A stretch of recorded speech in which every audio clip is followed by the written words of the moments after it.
വീണ്ടും വഖഫ് സംസ്ഥാനത്തൊരു വിസ്മയം സൃഷ്ടിച്ചിരിക്കുകയാണ്. അവർ പറയുന്നതെന്ന് പറഞ്ഞു കഴിഞ്ഞാൽ 100% വഖഫ് ഭൂമികളും ഉമീദ് പോർട്ടലിൽ അപ്ഡേറ്റ് ചെയ്ത് കഴിഞ്ഞു എന്നാണ്. മീഡിയ വൺ പറയുന്ന മുനമ്പത്തെ അടക്കം ഭൂമികൾ വഖഫിൻ്റെ ഉമീദ് പോർട്ടലിലേക്ക് ആയി കഴിഞ്ഞു എന്നാണ്. ശരിയാണോ ഇത്? എങ്കിൽ മുനമ്പത്തെ ബാധിക്കുന്ന വിഷയമാണല്ലോ. ഇത് വഖഫ് പോർട്ടലിലേക്ക് രജിസ്റ്റർ ചെയ്ത് കഴിഞ്ഞിട്ടുണ്ടെങ്കിൽ അത് തികച്ചും അന്വേഷണ വിധേയമാകേണ്ട ഒരു കാര്യമാണ്. കാരണം ഇന്ന് നമ്മൾ കഴിഞ്ഞ ദിവസം ഇത് ഉമീദ് പോർട്ടലിലേക്ക് രജിസ്റ്റർ ചെയ്യാൻ പറ്റിയിട്ടില്ലതിനെക്കുറിച്ച് നമ്മൾ ഇതേ വേദിയിൽ ചർച്ച ചെയ്തതാണ്. പക്ഷേ ഇന്ന് അവർ പറയും, പക്ഷേ അവർ മീഡിയ വണ്ണിൻ്റെ റിപ്പോർട്ട് പ്രകാരം മുനമ്പം ആഡ് ചെയ്തെന്ന്. പക്ഷേ വഖഫ് ബോർഡിൻ്റെ ചെയർമാൻ്റെ ഫേസ്ബുക്ക് പ്രസൻറ്റേഷൻ പ്രകാരം അദ്ദേഹം 100% ചേർത്തു എന്നാണ് പറയുന്നത്. ഓക്കെ, അദ്ദേഹം 100% ചേർത്തു എന്ന് പറയുന്നത്. ട്രൈബ്യൂണലിൽ കേസ് നടക്കുന്നൊരു ഏരിയയാണ് മുനമ്പം വഖഫ് ഏരിയ. സുപ്രീം കോടതി സ്റ്റേറ്റസ് കോ മെയിൻറ്റെയിൻ ചെയ്യണമെന്ന് പറഞ്ഞ ഒരു ഇതിൽ നിൽക്കുന്നൊരു സംഭവം കൂടിയാണ്. ഈ രണ്ട് കാര്യങ്ങൾ വെച്ച് എപ്രകാരം ഇവർക്കിത് രജിസ്റ്ററിലേക്ക് ചേർക്കാൻ പറ്റി? ഇവർക്ക് എന്തുകൊണ്ട് പണ്ട് ചേർക്കാൻ പറ്റാത്ത കാര്യം ഇപ്പം എന്ത് രേഖയുടെ അടിസ്ഥാനത്തിലാണ് ഇവർ ചേർത്തത്? കാരണം ഒരു വഖഫ് ബോർഡ് ഒരു പ്രോപ്പർട്ടി വഖഫായിട്ട് പ്രഖ്യാപിക്കണമെങ്കിൽ വഖഫ് ബോർഡ് തന്നെ പാലിക്കേണ്ട കുറേ കാര്യങ്ങൾ അവരുടെ തന്നെ നിയമാവലിയിൽ പറയുന്നുണ്ട്. അതിൽ ഏറ്റവും വലിയൊരു കാര്യമാണ് affected persons, whoever is affected through this, അവർക്കൊരു നോട്ടീസ് അയക്കണം. നോട്ടീസ് അയച്ചതിന് ശേഷം അവരെ ഹിയറിങ്ങിന് വിളിക്കണം. ഹിയറിങ്ങിന് വിളിച്ചതിന് ശേഷം ഡിസ്പ്യൂട്ട്സ് ഉണ്ടോ എന്നുള്ളൊരു കാര്യം അവിടെ ചർച്ച ചെയ്യണം. അതിനുശേഷം ഈ ഹിയറിങ്ങും ഈ ഡിസ്പ്യൂട്ട്സും എല്ലാം കഴിഞ്ഞതിന് ശേഷം മാത്രം ഇവർക്ക് സെക്ഷൻ 4 പ്രകാരം ഗവൺമെൻറ്റിലേക്കൊരു റിപ്പോർട്ട് സമർപ്പിക്കാൻ പറ്റുള്ളൂ. ഈ ഗവൺമെൻറ്റിലേക്കൊരു റിപ്പോർട്ട് സമർപ്പിച്ചതിന് ശേഷം സെക്ഷൻ 5 പ്രകാരം സർവേ നടത്തണം.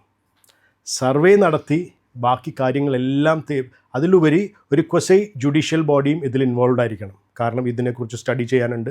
ഇത് ഒരു സാധാരണ ആൾക്കാരെ ബാധിക്കുന്ന ഒരു കാര്യമാണ്.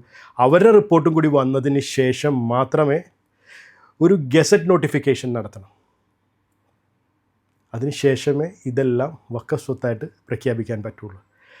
അതിലുപരി ഇന്ന് മീഡിയ വണ്ണിൽ കേട്ടൊരു പ്രകാരം, അതായത് വഖഫ് സ്വത്ത്, ഓരോ വഖഫ് സ്വത്തിനും ഒരു മുത്തവല്ലി ഉണ്ടാവും. അവരെന്ന് പറയുന്നത് ഇപ്പോൾ ഇത് മുനമ്പം വഖഫ് സ്വത്താണെങ്കിൽ അതിൻ്റെ മുത്തവല്ലി അത് പ്രകാരം ആണെങ്കിലാണ് ഫറൂഖ് കോളേജിൻ്റെ മുത്തവല്ലിക്കാണ് അതിൻ്റെ ഉത്തരവാദിത്തമുള്ളത്. പക്ഷേ ഫറൂഖ് കോളേജിൻ്റെ മുത്തവല്ലി അവരുടെ ഇതിലേക്ക് ഇത് ആഡ് ചെയ്തിട്ടില്ല. അപ്പോൾ അവർ പറയണം ഫറൂഖ് കോളേജിൻ്റെ മുത്തവല്ലി ഇത് ചേർക്കാത്തത് കാരണം വഖഫ് ബോർഡിൻ്റെ മുത്തവല്ലി ഇത് ചേർത്തെന്നുള്ളതാണ്. ഓക്കെ, ഇവിടെയാണ് ഏറ്റവും വലിയൊരു ചതിയുടെയും വഞ്ചനയുടെയും കാര്യം വരുന്നത്. അത് എല്ലാവരും ചിന്തിക്കേണ്ട ഒരു കാര്യമാണ്. എപ്രകാരം ഇപ്പോൾ ഈ ഇലക്ഷൻ കഴിയുന്നത് വരെയും ഇവർക്ക് പറ്റില്ല. ഈ UDF സർക്കാർ വന്ന് ഒരാഴ്ചക്കുള്ളിൽ എത്ര ഇന്ത്യയിൽ ഒരു സംസ്ഥാനത്തും അവർ ഭയങ്കര കാര്യമായിട്ട് ഒരു സംസ്ഥാനത്തും ഇത് ചെയ്യാൻ പറ്റിയിട്ടുള്ള ഭയങ്കര സംഭവമായിരുന്നു. ഞങ്ങൾ അത് ചെയ്ത് ഇത് ചെയ്തെന്ന് അദ്ദേഹം വിശദമായിട്ട് പറയുന്നുണ്ട് അദ്ദേഹത്തിൻ്റെ ഫേസ്ബുക്ക് പോസ്റ്റിൽ. ഇത് ഞങ്ങൾക്ക് കാര്യം മനസ്സിലായി, ഇതൊരു ചതിയുടെ കാര്യമാണ്. 10 മിനിറ്റല്ല VD സതീശന് ഇപ്രകാരമാണ് പോകണമെങ്കിൽ ഈ സർക്കാർ ഇവിടെ നിന്ന് ഇറങ്ങി പോണതിന് വരെയും ചെയ്ത് തീർക്കാൻ പറ്റില്ല, ഞങ്ങളുടെ പ്രശ്നം തീർക്കാം. കാരണം ഇതൊരു ചതിയുടെ, അതിന് ഏറ്റവും വലിയ ഉത്തരവാദി ഇപ്പം ഞങ്ങൾ ഇന്ന് ഈ ഒരു നിയമം, ഈ ഒരു വഖഫ് ബോർഡ് എന്നൊരു കാര്യം ഇറക്കിയത് കാരണം ഞങ്ങളുടെ നാട്ടിലൊരു വലിയൊരു കാര്യം സംഭവിച്ചു. ഇന്ന് വിഘടിച്ച് നിന്നവരുണ്ട്, നിങ്ങൾക്കറിയാം. അവർക്ക് ഇന്നാണ് ആരാണ് സത്യവും ആരായിരുന്നു പറഞ്ഞത് ശരിയെന്ന് മനസ്സിലായത്. അത് കാരണം ഇന്ന് എല്ലാവരും ഞങ്ങൾ മുനമ്പം സമരസമിതിയുടെ നേതൃത്വത്തിൽ 4 മണിക്ക് കൂടാമെന്ന് എല്ലാവരും പറഞ്ഞു. ഇപ്പോൾ പോലും ഞാൻ ഇപ്പോൾ പ്രിയൻ എന്നെ പല പ്രാവശ്യം വിളിക്കാൻ ശ്രമിച്ചപ്പോൾ എൻ്റെ ഫോൺ കിട്ടും. ഇതെല്ലാം നാട്ടിലെ സജീവമായിട്ട് കോൺഗ്രസ്സിന് വേണ്ടി നടന്നിരുന്ന ആൾക്കാരാണ്. കാരണം അതിൽ വേറൊരു കാര്യം കൂടിയുണ്ട് പ്രിയ. ഇന്നലെ നമ്മളൊരു ഇൻ്റർവ്യൂ ഇവിടെ ചെയ്തു. ആ ഇൻ്റർവ്യൂവിൽ 70,000 പേരോളം കണ്ടു. ആ ഇൻ്റർവ്യൂവിൽ ഏറ്റവും സങ്കടകരമായ ഒരു കാര്യം ഇന്നലെ ഞങ്ങളുടെ നാട്ടിൽ സംഭവിച്ചു.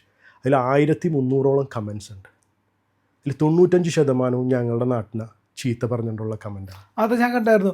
എന്താ നിങ്ങൾ BJP വോട്ട് ചെയ്തില്ല? അപ്പം ഞങ്ങളുടെ നാട്ടിൽ BJPക്ക് വേണ്ടി മരിച്ച് BJPക്ക് വേണ്ടി എല്ലാവരുടെയും പഴികേട്ട് നിൽക്കുന്ന ഒരു കൂട്ടരുണ്ട്. ഞാനും അതിൽപ്പെട്ടു. അപ്പം ഞങ്ങൾക്ക് എല്ലാവർക്കും അത് കാണുമ്പോൾ ഒരു വാർഡ് മെമ്പർ വരെ BJPയുടെ ചരിത്രത്തിൽ ഉണ്ടായി. പക്ഷെ ഞങ്ങൾക്ക് അത് കാണുമ്പോൾ ഞങ്ങളെ വഞ്ചകരായിട്ട് കേരള സമൂഹം മുഴുവനും കാണുന്നു. അതിൽ എല്ലാവരും പറയണം ക്രിസ്ത്യാനിക്ക് ഇനി BJP ഒരു കാരണവശാലും ക്രിസ്ത്യാനിനെ സഹായിക്കരുത്, ക്രിസ്ത്യാനി BJPനെ ചതിച്ചാണ്. ശരിക്കും ഞങ്ങൾ ആരും അങ്ങനെ ചെയ്തിട്ടില്ല. ഞങ്ങൾ ശരിക്കും പറഞ്ഞാൽ ഞങ്ങളുടെ നാടിന് ഞങ്ങളുടെ നാട്ടിലെല്ലാവരും ഇന്നലത്തെ ഒരു ചർച്ചാ വിഷയമായിരുന്നു. നമ്മൾ എത്ര കൊള്ളരായ്മ, എത്ര നന്ദിയില്ലാത്തവരെന്ന് കേരള ജനത മൊത്തം നമ്മളെ എഴുതി കാണുന്നില്ല എന്ന് ചോദിച്ചു. അതിന് ആരാണ് ഉത്തരവാദി? ആരാണ് അതിന് ഉത്തരവാദി? അവിടെ ഞാനിപ്പോൾ ഈ ഒരു വേദിയിൽ എനിക്ക് ആരെയും കുറ്റം പറയാൻ ഞാൻ ഉദ്ദേശിക്കുന്നില്ല. പക്ഷേ ഇന്ന് ഈ നടന്നേക്കണ കാര്യങ്ങൾക്ക് ആരാണ് ഉത്തരവാദി? ഞങ്ങൾ അന്നും പറഞ്ഞു നമ്മളെ രക്ഷിക്കാൻ BJP മാത്രമേ ഉള്ളൂ, നമ്മൾ BJPയുടെ പിന്നിൽ നിൽക്കണം. അതിന് ഞങ്ങൾ നാട്ടിൽ പറയാത്ത ഏറ്റവും, ഞാൻ പറയും, ഒരിക്കലും ഞാനിവിടെ സഭയെ ഞാൻ ഒരിക്കലും പറയത്തില്ല. കാരണം ഞങ്ങൾ സഭയെന്ന് പറയുമ്പോൾ പല ആൾക്കാരും ഞങ്ങളെ വളരെ കൈയഴിഞ്ഞ് സഹായിക്കും. പക്ഷേ സഭക്കകത്തുള്ള ഏതാനും ചില വ്യക്തികളുടെ കടന്നു കയറ്റമാണ് ഈ മുനമ്പത്ത് ഈ വിഘടനവാദനം ഉണ്ടായത്. അതിൽ എനിക്ക് ഒരു പേടിയുമില്ല. എനിക്ക് ആരെന്നെ എന്ത് പറഞ്ഞാലും, കാരണം എനിക്ക് പറയേണ്ടത് പറയും. ഞാൻ എൻ്റെ വീടിന് വേണ്ടിയും ഞാൻ എൻ്റെ നാടിന് വേണ്ടിയും എൻ്റെ നല്ലൊരു ജോലി കളഞ്ഞിട്ട് നാട്ടിലേക്ക് ഇറങ്ങിയതാണ്. ഞങ്ങളുടെ നാട്ടിൽ ഏറ്റവും വലിയൊരു പ്രശ്നം ഉണ്ടാക്കിയത്, ഞങ്ങളുടെ നാട്ടിൽ ഈ കുത്തിത്തിരിപ്പ് മുഴുവൻ ഉണ്ടാക്കിയതിന് പൂർണ്ണ ഉത്തരവാദി ഒരേ ഒരു വ്യക്തിയാണ്, കോട്ടപ്പുറം രൂപത വികാരി ജനറൽ ഫാദർ റോബിൻ റോക്കി. അതെനിക്ക് പറയാൻ ഒരു സ്ഥലത്തും പറയാൻ എനിക്ക് യാതൊരു മടിയുമില്ല. എന്നെ ഏത് രീതിയിൽ ഉപദ്രവിച്ചാലും. പക്ഷേ ഞാൻ സഭയല്ല, ഒരിക്കലും ഞങ്ങളുടെ മെത്രാൻ ഫ്രാൻസിസ് മെത്രാൻ അദ്ദേഹമൊക്കെ ഹൃദയപൂർവ്വം ഞങ്ങളുടെ നിന്നാണ്. പക്ഷേ മെത്രാൻ കുറച്ച് നാൾ ആയതിനു ശേഷം റൂമിലേക്ക് പോയപ്പോൾ ഞാൻ വീണ്ടും പറയുന്നു, റോബിൻ റോക്കി എന്ന് പറയുന്ന വികാരി ജനറലിൻ്റെ ഒറ്റ ഇടപെടലാണ് ഈ മുനമ്പം സമരം ഇത്രയും നാടൻ ഭാഷ കുളമാക്കിയത്. അത് വിട്ടേക്കും. പക്ഷേ ഇന്ന് എല്ലാവർക്കും മനസ്സിലായി. ഇന്ന് എല്ലാവരും കൂടി ഞങ്ങളുടെ അടുത്തോട്ട് വരുന്നുണ്ട്. എല്ലാവരും പറഞ്ഞു, കാരണം ഇനി നമ്മൾ നിന്നിട്ട് കാര്യമില്ല, നമ്മൾ ശക്തമായ സമരത്തിലേക്ക് പോകണം. അപ്പോൾ കാരണം ഇനിയിപ്പോൾ ഞങ്ങളുടെ ഒരു ലക്ഷ്യം എന്ന് പറഞ്ഞാൽ എപ്രകാരം, ഇനിയിപ്പോൾ ഞങ്ങൾക്കറിയില്ല ഇത് രജിസ്റ്ററിലുണ്ടോ ഇല്ലെന്ന്. മീഡിയ വൺ പറയുന്ന രജിസ്റ്ററിലുണ്ട്. പക്ഷേ വഖഫ് ബോർഡിൻ്റെ ചെയർമാൻ ഒരിക്കലും അദ്ദേഹത്തിൻ്റെ ഫേസ്ബുക്ക് പോസ്റ്റിൽ ഇതിന് പ്രാധാന്യം കൊടുക്കുന്നില്ല. പക്ഷേ ഞങ്ങൾക്കിനി അറിയണം. തിങ്കളാഴ്ച ഇപ്പോൾ ഞങ്ങളുടെ ലോയേഴ്സിനായിട്ട് തീരുമാനിച്ചിട്ട്, ഞങ്ങളുടെ ലോയേഴ്സ് ഭൂസംരക്ഷണ സമിതിയുടെ ലോയേഴ്സ് അല്ല, അവരെ ഞങ്ങൾക്ക് ഒരിക്കലും വിശ്വാസമില്ല, ഒരു കാരണവശാലും വിശ്വാസമില്ല.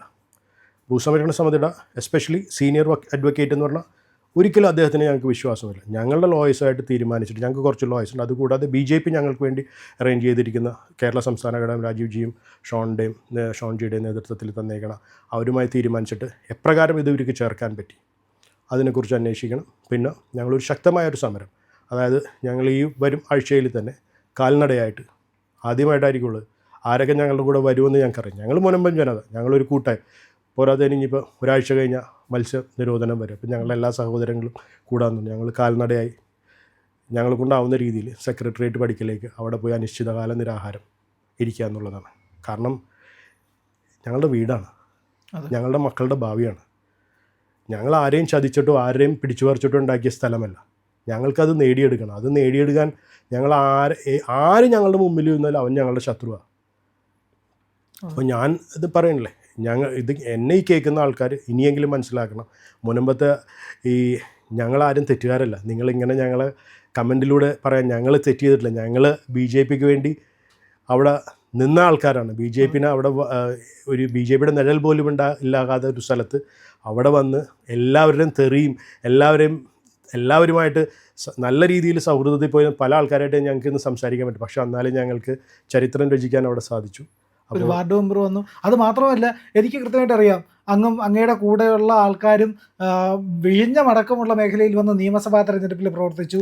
നിരവധി മണ്ഡലങ്ങളിൽ, കേരളത്തിന് അങ്ങോളം ഇങ്ങോളം, കാസർഗോഡ് തൊട്ട് തിരുവനന്തപുരം നിരവധി മണ്ഡലങ്ങളിൽ അങ്ങയും അങ്ങയുടെ കൂട്ടുകാരും അടക്കമുള്ള എല്ലാ ആൾക്കാരും പോയി പ്രവർത്തിക്കുകയും BJPക്ക് വേണ്ടി പ്രവർത്തിക്കുകയും ഒക്കെ ചെയ്തത് എല്ലാവർക്കും അറിയാമെന്നുള്ള. പലർക്കും ഈ പറയുന്ന വീഡിയോ കാണുന്ന സാധാരണക്കാരായ ആൾക്കാർക്ക് ചിലപ്പോൾ അറിയില്ല. മുനമ്പംകാരെന്ന് പറയുമ്പോഴത്തേക്കും ഒരു പക്ഷേ അത് ഉൾപ്പെടുന്ന നിയമസഭാ മണ്ഡലത്തിൽ BJP ജയിച്ചില്ല എന്ന് പറഞ്ഞിട്ട് അവർ വിചാരിക്കുന്നത് അവിടെ വോട്ട് ചെയ്തില്ല എന്നായിരിക്കും. പക്ഷെ അവിടുത്തെ BJPക്കാരായിട്ടുള്ള മുഴുവൻ ആൾക്കാർ, അങ്ങടങ്ങുന്ന അവിടുത്തെ ആ വാർഡ് മുഴുവൻ BJPക്ക് അനുകൂലമായി വോട്ട് ചെയ്തു എന്നുള്ള വസ്തുത ഞങ്ങൾ BJPക്കാർക്കും അടുത്ത് പ്രവർത്തിക്കുന്നവർക്കെല്ലാം അറിയാമെന്നുള്ളതാണ്. പക്ഷേ അത് ഞങ്ങൾക്ക്, പക്ഷേ പ്രിയൻ, നാട്ടിൽ സാധാരണക്കാരാണ്, മത്സ്യത്തൊഴിലാളികളാണ്.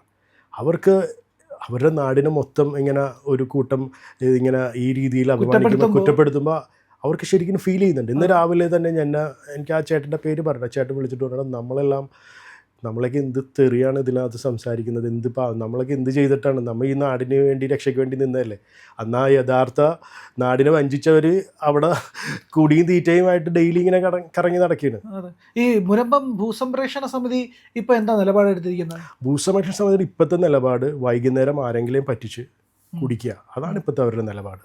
അത് ഭൂസംരക്ഷണം നിങ്ങൾ വിചാരിക്കും ഒരു വലിയൊരു കൂട്ടമാണ്, ഒരു 3 പേരടങ്ങുന്ന അത്രേ ഉള്ളൂ. അവിടുത്തെ ജനങ്ങളുടെ പിന്തുണ ജനങ്ങൾക്ക് ഇന്നലെ മനസ്സിലായി, ഇന്നലെയും ഇന്നും കൊണ്ട് ജനങ്ങൾക്ക് മനസ്സിലായി. നിങ്ങൾക്കറിയാമോ, ഞങ്ങൾ ആദ്യം ആരും ഒന്നും ഭൂസംരക്ഷണ സമിതി ഒരു കാര്യത്തിൽ ഇടപെടില്ലായിരുന്നു.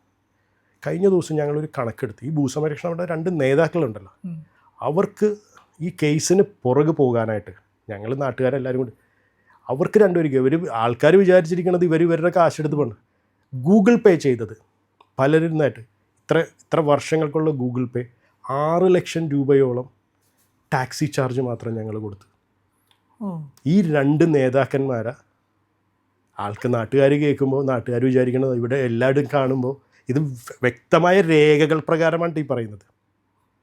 പലരുമായിട്ട് കൊടുത്ത് ഞങ്ങളെല്ലാവരും ഇതിനു വേണ്ടി സഹകരിച്ച ആൾക്കാരെല്ലാവരും നാട്ടുകാരും 6 ലക്ഷം രൂപ ഈ 2 നേതാക്കന്മാരെ എഴുന്നള്ളിച്ച് നടക്കാനായിട്ട്, ഇവരുടെ താമസത്തിനും ഇവരുടെ ഭക്ഷണത്തിനും. അതിനുശേഷമാണ് ഇവർ കഴിഞ്ഞ LDF സർക്കാരിൻ്റെ കയ്യിൽ നിന്ന് യൂദാസ് ക്രിസ്തുവിനോട് ചെയ്ത പോലെ ഈ പാനപാത്രത്തിൽ നിന്ന് മേടിച്ച് കുടിച്ച് ഇപ്പോൾ ഇങ്ങനെ നടക്കുന്നത്. എനിക്ക് ഏറ്റവും വലിയ സങ്കടം എന്താണെന്ന് പറയുക, ഒരു രേഖ ഉണ്ടാക്കാൻ വേണ്ടി ഒരു രൂപ ഇറക്കിയിട്ടില്ല. ഈ നാട്ടുകാർ പാവപ്പെട്ട മത്സ്യത്തൊഴിലാളികൾ കൂട്ടായ്മ ചെയ്ത് രേഖകൾ സൃഷ്ടിച്ച് എല്ലാം കൊടുത്തു. പുറത്ത് എവിടെയും പറയുന്നത് ഞാനും എവിടെ നിന്ന് എടുത്തിട്ട് പോയി. ഞങ്ങൾ രേഖ വെച്ചാണ് സംസാരിക്കുക, അല്ലാതെ ഞാനൊരു എടുത്തിട്ട് പറയുന്നൊരു സാധനമല്ല, രേഖ പ്രകാരം. അപ്പോൾ ഇനിയിപ്പോൾ എന്താണ് മുന്നോട്ട് പോകാനുള്ള പദ്ധതി? മുന്നോട്ട് പോകാനുള്ള പദ്ധതി ഇന്ന് വൈകുന്നേരം 4 മണിക്ക് ഞങ്ങൾ മീറ്റിംഗ് വിളിച്ചിട്ടുണ്ട്. സത്യത്തിൽ ഞങ്ങൾ ഇന്ന് രാവിലെ പള്ളിയിൽ കൂട്ടമണി അടിക്കാനുള്ളൊരു പ്രായം. പിന്നെ ഇനിയിപ്പോൾ എങ്ങാനും ചെന്ന് കൂട്ടമണി അടിച്ചത് BJPക്കാർ പള്ളിയിൽ കയറി പ്രശ്നം ഉണ്ടാക്കിയെന്ന് പറഞ്ഞത്, അത് കാരണം ഞങ്ങളത് മാറി. കാരണം അത്രയ്ക്കും ടെൻഷനായിരുന്നു ആൾക്കാരെല്ലാവരും. എൻ്റെ അടുത്ത് രാവിലെ എൻ്റെ നാട്ടിലൊരു പാവപ്പെട്ട ഒരു പെയിൻറ്റർ പയ്യനുണ്ട്, മിൽജോ എന്ന് പറയുന്നത്. അവൻ രാവിലെ എന്നെ വിളിച്ചിട്ട് ചേട്ടാ നമ്മൾ ഇവിടെ നിന്ന് ഇറങ്ങിപ്പോകേണ്ടവരോ ചേട്ടാ എന്ന് ചോദിക്കുന്നു. ആ ഒരു സ്ഥിതിയിലേക്ക് നാട് വന്നെന്നുള്ളതാണ്. അപ്പോൾ ഇപ്പോൾ ആൾക്കാർക്ക് മനസ്സിലായി, വിഘടിച്ച് നിൽക്കുന്ന ആൾക്കാർക്ക് മുനമ്പം സമരസമിതി, മുനമ്പം ഭൂസംരക്ഷണ സമിതി എല്ലാവരും പറഞ്ഞിട്ടുണ്ട് നമുക്ക് കൂടണം, നമ്മുടെ നാടിന് വേണ്ടിയല്ല. അപ്പോൾ എല്ലാവരും വന്നു. ഇപ്പോൾ ഞങ്ങളുടെ സമരപ്പന്തലിൽ ഞങ്ങളിപ്പോഴും സമരം നടത്തിക്കൊണ്ടോ, സമരപ്പന്തലിൽ 4 മണിക്ക് മീറ്റിംഗ് ഉണ്ട് ഇതിനെതിരെ. ഇപ്പോൾ കാരണം ഞാൻ പറഞ്ഞില്ലേ, ഇത് ചതിയിലൂടെ മാത്രമേ ചേർക്കാൻ പറ്റുള്ളൂ.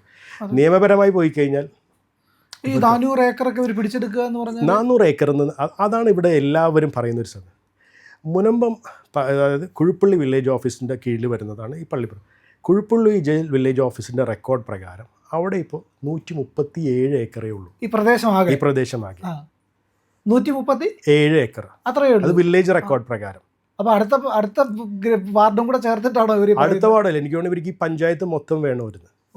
അങ്ങനെയാണ് 400 ഏക്കർ. ഞാൻ പറഞ്ഞു ഇവർക്കറിയാം വഖഫ് ബോർഡല്ല, വഖഫ് ബോർഡിൻ്റെ മുത്താപ്പ വന്നാൽ പോലും മുനമ്പത്തുനിന്ന് 1 സെൻറ്റ് ഭൂമി അവർക്ക് കിട്ടില്ല. അപ്രകാരം അവർക്ക് ഞങ്ങളെ ബുദ്ധിമുട്ടിക്കാൻ പറ്റും. കാരണം ഇപ്രകാരം ഇങ്ങനെ കേസ് നീട്ടിക്കൊണ്ട് പോകാൻ പറ്റും. പക്ഷേ അപ്രകാരം ഇവർ പ്ലാൻ ചെയ്ത് വെച്ചിരിക്കുന്ന ഒരു കാര്യമുണ്ട്. കാസർഗോഡ് കണ്ടിരിക്കുന്ന ഈ 400 ഏക്കർ ഭൂമിയുണ്ട്. അതിനുള്ള ഏറ്റവും വലിയൊരു ഫസ്റ്റ് മെസ്സേജായിരുന്നു ഇപ്പോഴത്തെ ബഹുമാനപ്പെട്ട VD സതീശൻ സാർ പറഞ്ഞത്, ഔട്ട് ഓഫ് കോർട്ട് സെറ്റിൽമെൻറ്റ്. അവർക്ക് ആ 400 ഏക്കർ വേണം. ഇപ്പം ഞാൻ വീണ്ടും ഞാൻ കഴിഞ്ഞ ഈ 400 ഏക്കറിൽ ചിലപ്പോൾ ഒരു 2 ഏക്കർ ഞങ്ങളുടെ ഭൂസംരക്ഷണ സമിതിയുടെ 2 നേതാക്കൾക്കും കിട്ടാനും സാധ്യതയുണ്ട്. അതൊക്കെയാണ് ഇവരുടെ ലക്ഷ്യം. അതാണ് ഇവരുടെ ലക്ഷ്യം. അപ്പോൾ എന്തായാലും സമരവുമായിട്ട് മുന്നോട്ട് പോകാൻ തന്നെയാണ് തീരുമാനം. മുനമ്പം ജനത ഒന്നാകെ സെക്രട്ടേറിയറ്റിലേക്ക് മാർച്ച് ചെയ്യാനാണ് അത് അവിടെ സമരം തുടങ്ങാൻ സെക്രട്ടേറിയറ്റിന് മുന്നിൽ. ഈ സർക്കാർ ഒരു പരിഹാരം കണ്ടില്ലെങ്കിൽ ആ നിലയ്ക്കാണ് കാര്യങ്ങൾ. ആ സമരം ഞങ്ങൾ അവിടെ തുടരും. ഞങ്ങൾക്ക് ഇനിയിപ്പോൾ ഏതായാലും മത്സ്യനിരോധന സമയമാണ് വരുന്നത്. ഞങ്ങളുടെ ആൾക്കാർക്ക് എല്ലാവരും ആ രീതിയിലാണ്. നമ്മൾക്ക് ഇനി 2 മാസം ഞങ്ങൾക്കറിയാം. അപ്പം ഞാൻ പറഞ്ഞില്ലേ പ്രിയൻ, എൻ്റെ കടമ എൻ്റെ വീട് സംരക്ഷിക്കുക എന്നുള്ളത്, എൻ്റെ സുഹൃത്തിൻ്റെ കടമ അവൻ്റെ വീട് സംരക്ഷിക്കുക എന്നുള്ളതാണ്. അല്ലാതെ ഇയാൾ പറയണതും കേട്ട് അയാൾക്ക് പൈസയും കൊടുത്തു നീ പോയി നോക്കി, ഇനി ആ കാലം കഴിഞ്ഞു. ഞങ്ങൾക്ക് വേണ്ടി ഇറങ്ങിയില്ലെങ്കിൽ, കൂട്ടായി ഇറങ്ങിയില്ലെങ്കിൽ വീടുണ്ടാവില്ല. അത് ജനങ്ങൾ മനസ്സിലാക്കട്ടെ. ഞാൻ പറഞ്ഞു ചെവിയുള്ളവൻ കേൾക്കട്ടെ. കോൺഗ്രസ്സിന്, കമ്മ്യൂണിസ്റ്റ് പാർട്ടിനെയും ഈ BJP വന്ന വർഗീയത വരുമെന്നും പറഞ്ഞിട്ട് വോട്ട് ചെയ്ത എൻ്റെ നാട്ടിലെ നല്ലവരായ എല്ലാ വോട്ടർമാർക്കും ഞാൻ സമർപ്പിക്കുന്നു ഈ വഖഫ് ബോർഡിൻ്റെ വിസ്മയം. പിന്നെ എനിക്ക് പ്രേക്ഷകരോട് പറയാനുള്ളത്, ദൈവത്തെ ഓർത്ത് മുനമ്പത്തുകാരെ അടച്ച് തെറി പറയരുത് നിങ്ങൾ. കാരണം ഞങ്ങൾ ഒരു കൂട്ടായ്മയാണ്. കാരണം ഏതൊരു സ്ഥലത്തും പല രീതിയിലുള്ള ആൾക്കാരുണ്ട്. ഞങ്ങളെ രക്ഷിച്ചവൻ്റെ കൂടെ എന്നും കടപ്പാടോടെ ഒരു പള്ളിയുടെ മുമ്പിൽ നിന്ന് മെമ്പർഷിപ്പ് എടുത്ത ആൾക്കാരാണ് ഞങ്ങൾ ഒരിക്കലും മത്സ്യത്തൊഴിലാളി ഒരിക്കലും ആരെയും ചതിക്കില്ല. എനിക്ക് പറയുമ്പോൾ ശരിക്കും സങ്കടമുണ്ട്. Thank you.